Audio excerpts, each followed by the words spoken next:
Hello, and welcome to Cinemania with Ellis Charles Hoffmeister.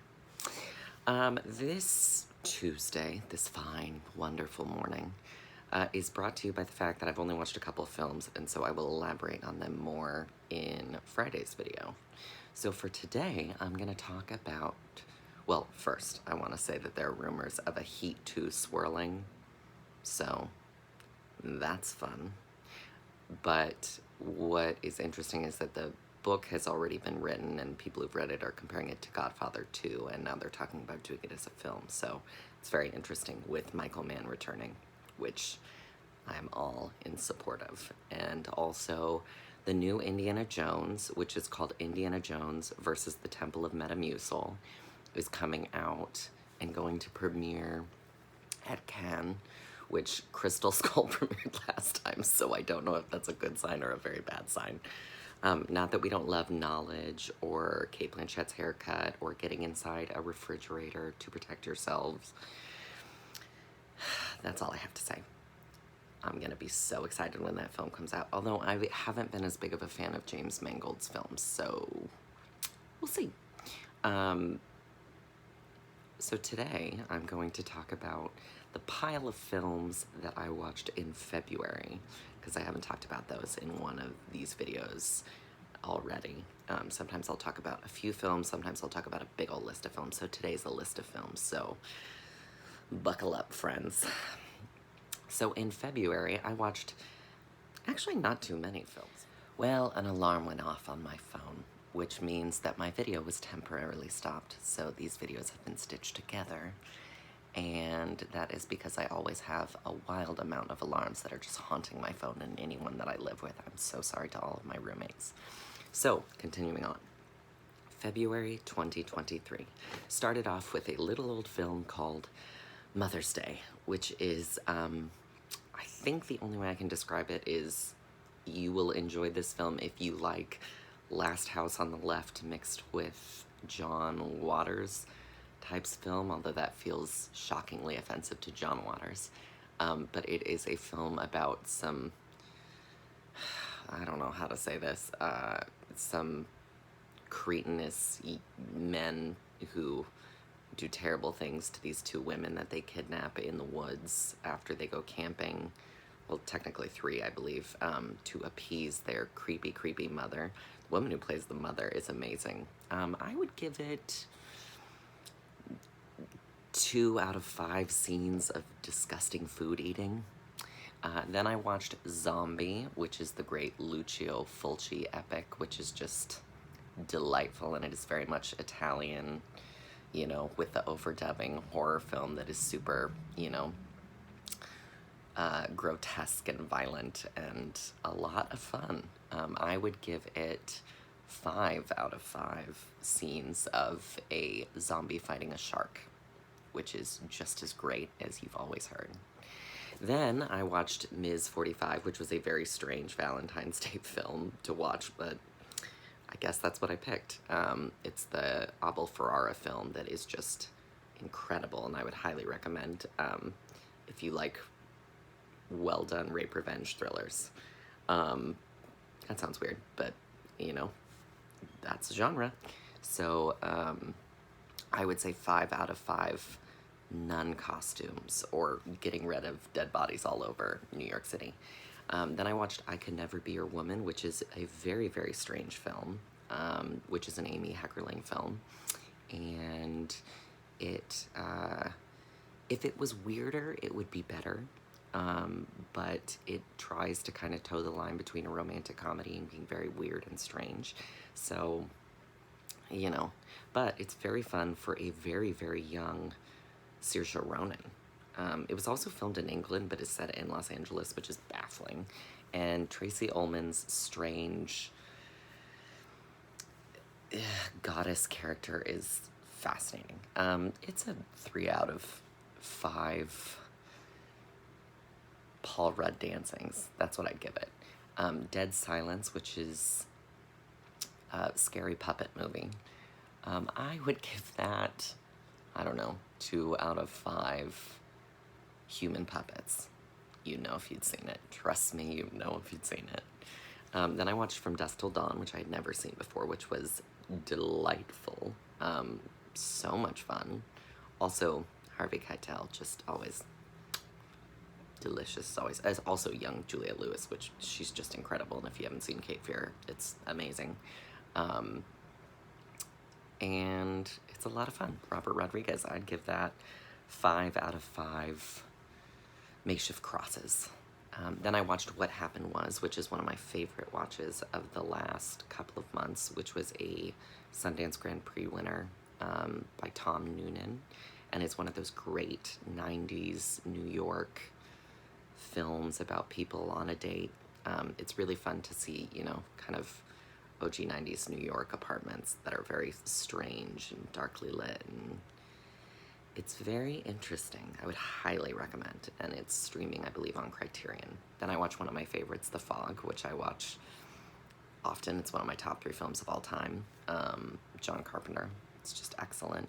It really is, you know, evocative of those senses of dread. There's no way I'm going to talk about this without doing it justice. I just love it so, so, so much. But the music, the atmosphere. Atmosphere is very important to me as a film watcher and a filmmaker. It's my thing that I attach to the most. And, you know, music. My favorite films, Jaws, Halloween, The Fog, they're all very music-driven. Then I watched Causeway, which I really enjoyed, you know, with Jennifer Lawrence and Brian Tyree Henry, who's nominated for an Oscar. It's a nice little movie about, you know, 2 people connecting and dealing with trauma. Trauma, as Jamie Lee Curtis would say it. Then I watched Rabid, which is a lot of body trauma. Early David Cronenberg, Marilyn Chambers. I would give that, oh, I didn't rate Causeway. I'd give it, I don't know, 4 out of 5 pools. And then Rabid, which is, I mean, the title says it all, but if you want to watch a grisly 70s horror film, body horror, that is oddly and eerily prescient in today's world with COVID and everything, it's worth checking out. This video today is largely for horror fans because I watched a lot of horror films in February, as I often do. So then I watched The Pit, which is a Rabid I'd give, I don't know, 4 out of 5 armpit monsters. I guess that's how I'd phrase it. And then I watched The Pit, which is... The Pit is one of the wildest films I've ever seen. I mean, it's out there. My friends and I, while we were watching it, were going, what the fuck? A lot. It's about a little boy that finds a pit filled with monsters and then starts luring people to said pit that have bullied him and treated him poorly. There's also some very weird sexualized scenes that you're going, what am I watching? But for like you know, a fun, campy, weird horror movie, it is pretty freaking delightful. I'd give it 4 out of 4, 4 out of 5. Uncomfortable peeping Tom type scenes. Then I watched Donkey Skin, which is Po Don, which was very influential of Anna Biller and is one of her favorite films, you know, director of The Love Witch and Viva, who I greatly, greatly admire, and I'm just in awe of her work. But Po Don is just stunning visually. If you want this is for those that don't maybe enjoy horror, or maybe you do enjoy horror and you want to watch like a French fairy tale. It's a Jacques Demy film. His films are very interesting. I haven't fully connected to them yet, but I do like a lot what I've seen, and I think they're, you know, I'd give it 5 out of 5. Oh gosh, who was that actress that was in the movies? She was also in Daughters of Darkness, but she plays the, like, fairy queen type woman. Whoever she is, she get 5 out of 5 of her. And then I watched Infinity Pool, which was... It was something. It was something. But visually, I adored it. I also laughed very hard at it. A lot. So that says a lot about me, because it's a very dark, dark, dark film. It belongs in the genre of rich, wealthy people go to another country and sort of have to contend with culture. I did not define that well at all. I'm just gonna say it is rich people fuck shit up, and then shit gets fucked up in a foreign country that they don't understand. But visually, it's a lot of fun. Mia Goth and Alexander Skarsgård are just, or Sarsgaard, I can never remember. He's very hot. Then I watched The Quiet Girl, which is what I was about to say, because another alarm ripped through this video, and I really need to turn those alarms off, both for me and for my roommate's sake, is that The Quiet Girl is very quiet. It's a very quiet film. It's a very beautiful film. Very much was sobbing in the theater at the end. It was nominated for Best International Feature. It's an Irish film, and I would give it 5 out of 5 pails of water, or sobbing scenes where I was sobbing and people were running. Then I watched You Can Never Tell, which was recommended to me on Twitter, which is a bizarre little old film about a dog, a person that comes back, a dog that comes back to Earth for revenge against the person who killed their master. Let that sink in. I would give that 4 out of 5.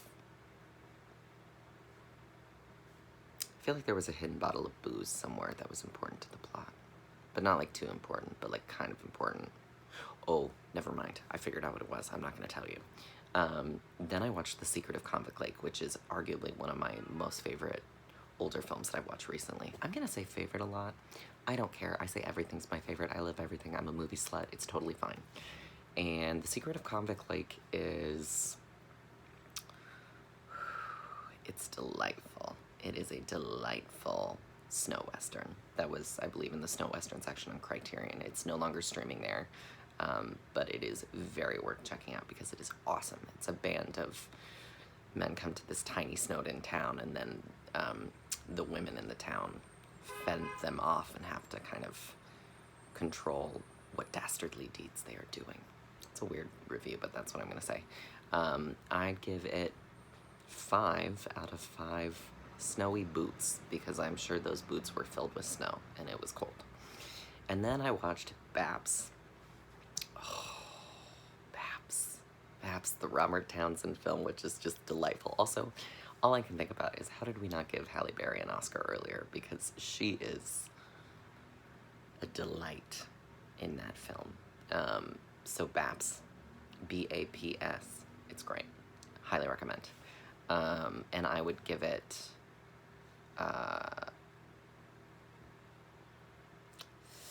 4 out of 5 gold teeth, because Halle Berry's gold tooth is also the star of that film, and I loved it.